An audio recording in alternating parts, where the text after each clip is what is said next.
चलिए, आप सभी का स्वागत है आपका अपना यूट्यूब चैनल आरोही ऑनलाइन क्लासेस में।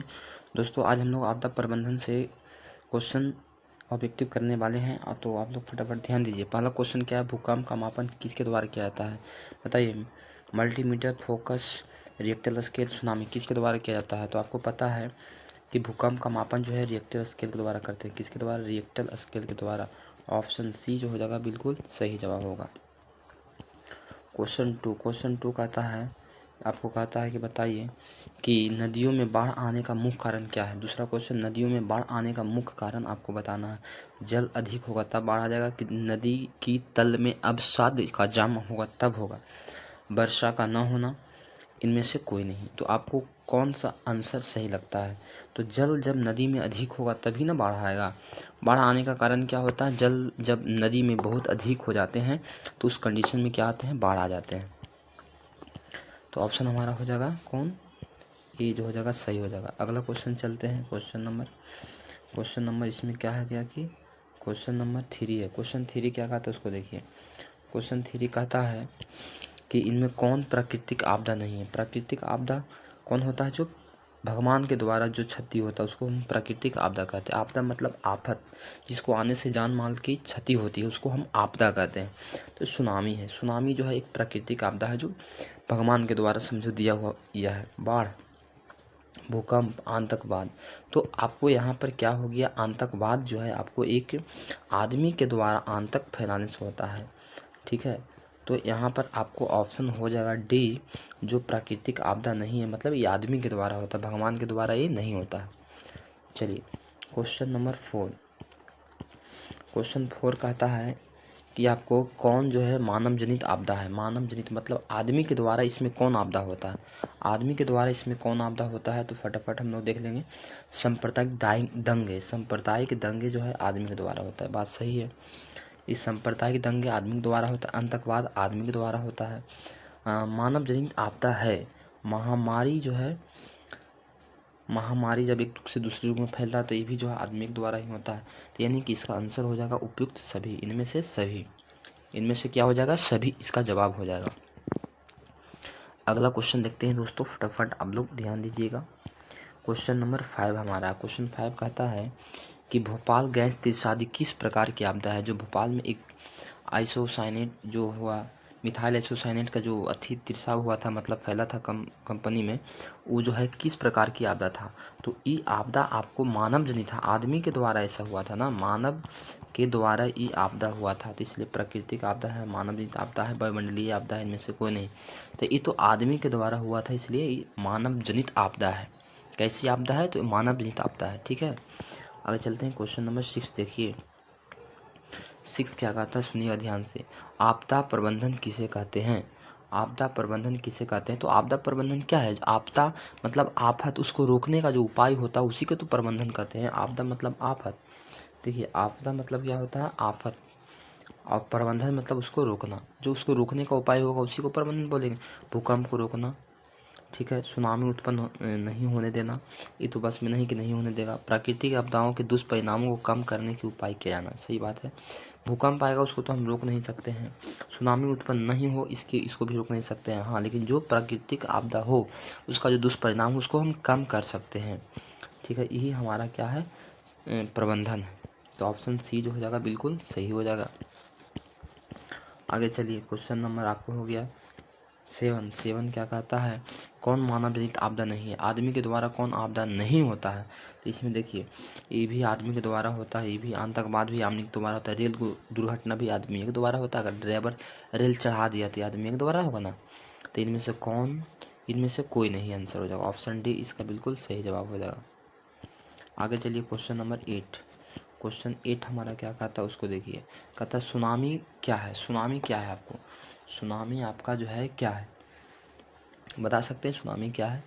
तो सुनामी आपका एक ज्वालामुखी पहाड़ है, वर्षा ऋतु में नदियों में बाढ़ आना है, सूर्य की भीषण गर्मी है, विनाशकारी समुद्री लहर है। हाँ, तो समुद्र में जो लहर आता है उसी को हम लोग कहते हैं सुनामी। समुद्र में जब भूकंप समझो कि आ गया तो हो गया उसका नाम सुनामी। तो ऑप्शन डी जो हो जाएगा इसका बिल्कुल सही जवाब हो जाएगा। चलिए, क्वेश्चन नंबर 9। बिहार में भूकंप कब आया था? बिहार में एक बहुत बड़ा भूकंप आया था, जो हमारा भूकंप आया था 1934 में, याद रखिएगा 1934 ईस्वी में सबसे बड़ा भूकंप आया था। चलिए आगे क्वेश्चन 9 हो गया। क्वेश्चन 10 क्या कहता है उसको देखिए। क्वेश्चन 10 कहता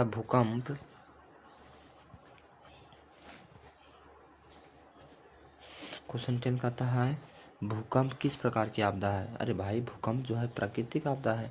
भूकंप कैसी आपदा है? भूकंप प्राकृतिक आपदा है, भगवान के द्वारा ही होता है, प्रभु के द्वारा होता है। तो ये प्राकृतिक आपदा है। कौन सी आपदा है? प्राकृतिक आपदा है। चलिए आगे चलते हैं। क्वेश्चन नंबर 11 क्या कहता है सुन लो। महाराष्ट्र में भूकंप आने का मुख्य कारण क्या था? महाराष्ट्र में भूकंप आने का मुख्य कारण क्या था? अधिक रेल परिचालन, वृक्षारोपण आंदोलन, शहरीकरण और कोयना बांध का निर्माण। महाराष्ट्र में भूकंप आने का मुख्य कारण क्या था? देखिए, कभी कभी ऐसा होता है जो मनुष्य की गलती के कारण भी भूकंप आने की संभावना होती है। तो कोयना बांध का निर्माण होने के कारण जो है महाराष्ट्र में भूकंप आया था। ठीक है, यानी कि ऑप्शन डी इसका बिल्कुल सही जवाब हो जाएगा। क्वेश्चन 11 के बाद क्वेश्चन नंबर आपको आता है 12, और 12 को आपको जवाब देना है। इनमें कौन विस्तृत क्षेत्र में प्रभावित करने वाली आपदा है? सबसे ज़्यादा क्षेत्र को प्रभावित करता है कौन आपदा? भूकंप, ओजोन परत का क्षरण, ज्वालामुखी, बाढ़। सबसे ज़्यादा से ज़्यादा क्षति पहुंचाता है कौन? आपको बताना है। तो सबसे ज़्यादा से ज़्यादा यहाँ क्षति पहुंचाने वाला आपका कारण जो हो जाएगा ना, ओजोन परत का क्षरण। मतलब ये ओजोन परत क्या है? ये तो आपको वायुमंडल में मिलेगा ना, तो वायुमंडल पूरा पृथ्वी के अंदर है, तो सभी जगह क्षति पहुंचाएगा। इसलिए ऑप्शन बी इसका सही जवाब होगा। ओहो, छोटा क्यों हो जा रहा है भाई। क्वेश्चन 13 क्या कहता है सुनो। इनमें कम विनाशकारी आपदा कौन है? जिससे विनाश कम होता है। कम विनाशकारी आपदा कौन है? भूस्खलन, सुनामी, बाढ़, सूखा। किससे जो है कम विनाश होता है आपको बताना है। तो भूस्खलन से जो है आपको कम विनाश होगा। ऑप्शन ए, भूस्खलन से आपको कम विनाश होगा। 13 के बाद हो गया क्वेश्चन 14। इसको कहता है सुनामी का प्रमुख कारण क्या है? सुनामी का प्रमुख कारण है समुद्र में भूकंप आना, स्थल क्षेत्र पर भूकंप आना, द्वीप पर भूकंप आना। इनमें से कोई नहीं। आप लोग जानते हैं सुनामी तभी हम कहते हैं जब हमारे समुद्र में भूकंप आता है। तो इसका आंसर आपको कौन हो जाएगा? समुद्र में भूकंप आना, ऑप्शन ए। जब समुद्र में भूकंप आता है उसी को हम क्या कहते हैं? सुनामी। चलिए 14 के बाद 15 कहता है, बहुत बढ़िया क्वेश्चन है। कहता है बंगाल की खाड़ी का चक्रवात किन महीनों में भयानक होता है? बंगाल की खाड़ी में जो चक्रवात आता है, समझो कि एक प्रकार का बहुत बड़ा सुनामी आता है, वह किस महीनों में आता है? चक्रवात किस महीनों में आता है भयानक, आपको बताना है। तो ये आपको अक्टूबर नवंबर महीने में आता है। कब आता है? अक्टूबर नवंबर के महीनों में आता है। चलिए 16 आपको बताना है। 16 कौन भारत का सूखा क्षेत्र माना जाता है? पूर्वी राजस्थान जो सूखा है, पूरा मध्य प्रदेश सूखा है, कर्नाटक का पठारी क्षेत्र सूखा है, सभी। तो इनमें से सभी जो हो जाएगा आपका आंसर हो जाएगा। पूर्वी स्थान भी सूखा है, पूरा मध्य प्रदेश भी सूखा है, कर्नाटक का पठारी प्रदेश भी क्या है? सूखा है। इसलिए ऑप्शन डी। चलिए आपको बताना है यहाँ पर बाढ़ प्रबंधन में किस बात पर सबसे अधिक ध्यान देना चाहिए? जब बाढ़ को रोकना है तो हम लोग को सबसे अधिक ध्यान कहाँ देना चाहिए? नदी के जल को दूषित होने से बचाना चाहिए, क्या इस पर ध्यान देना चाहिए? नहीं। नदी के दोनों ओर तटबंधों का निर्माण होना चाहिए, बिल्कुल सही। नदी के तटबंध का निर्माण होना चाहिए। नदी पर मजबूत पुल होना चाहिए, पुल होने से कोई फ़ायदा नहीं है। नदी की दोनों किनारों घनी बस्तियां बसना चाहिए, नहीं। तो आपका ऑप्शन बी जो हो जाएगा बिल्कुल सही जवाब हो जाएगा। Option B is the right answer. चलिए आगे चलते हैं। 17 के बाद 18 क्या कहता है सुनो। इनमें कौन क्षेत्र भूस्खलन से अधिक प्रभावित होता है? कौन सा क्षेत्र जो है भूस्खलन से अधिक प्रभावित होता है? कौन क्षेत्र भूस्खलन से अधिक प्रभावित होता है? कौन होता है? कश्मीर और उत्तराखंड, उड़ीसा, आंध्र प्रदेश, झारखंड, मध्य प्रदेश। बताइए कौन होता है? तो यहाँ पर भूस्खलन से सबसे प्रभावित क्षेत्र आपका है कश्मीर और उत्तराखंड। कौन है? कश्मीर और उत्तराखंड। तो ऑप्शन ए हो जाएगा बिल्कुल सही। नहीं, सुनामी किस भाषा का शब्द है? आपको बताना है सुनामी जो है किस भाषा का शब्द है। तो सुनामी जापानी भाषा का शब्द है। किसका है? जापानी भाषा का शब्द है।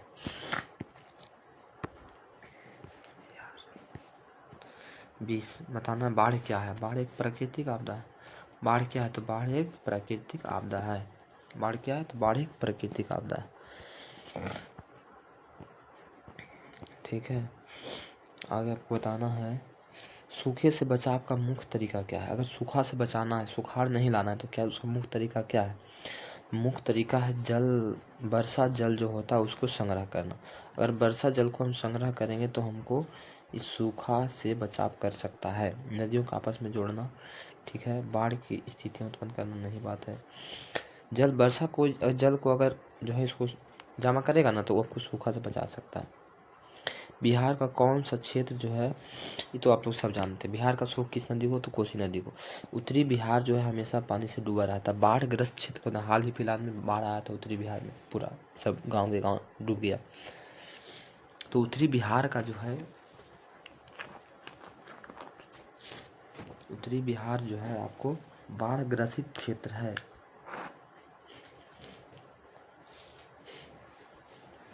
अगला क्वेश्चन, तीसरा क्या कहता है उस पर ध्यान दीजिए।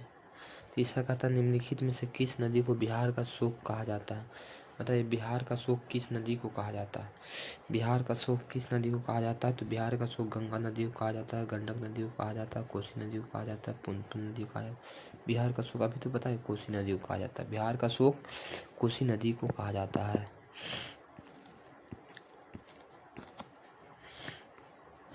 चलिए अगला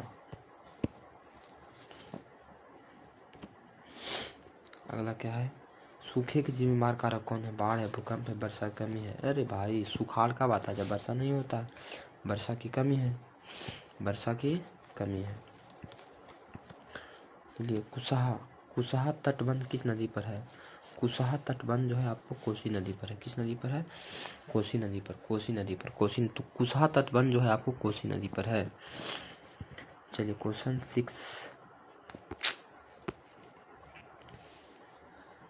6 क्या कहता है सुनिए।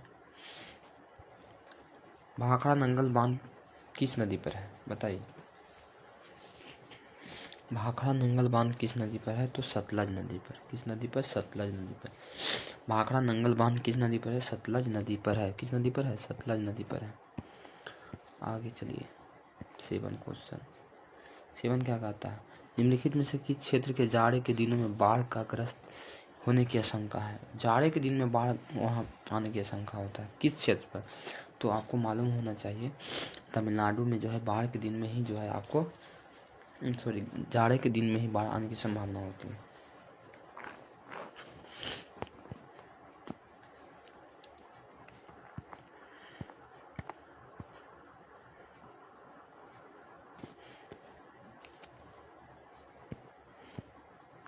पश्चिम बंगाल में बाढ़ की विभीषिका वाली कौन नदी है? बताइए पश्चिम बंगाल में बाढ़ की विभीषिका वाली कौन नदी है? बताइए कौन नदी है? तो 8 के ऑप्शन में दामोदर नदी। कौन नदी हो जाएगा? दामोदर नदी। चलिए 9 क्या कहता है सुनिए। बिहार की बड़ी त्रासदियों में एक है, कौन है? भूस्खलन, चक्रवात, बाढ़ और सूखा। बिहार के तबाह कैले है बाढ़। बिहार के कौन तबाह किए हुए है? बाढ़ जो है बिहार को एकदम तबाह किए हुए। चलिए 10 बताइए। कहता है 10 कि सतलज नदी पर कृत्रिम जलाशय बनाया गया है।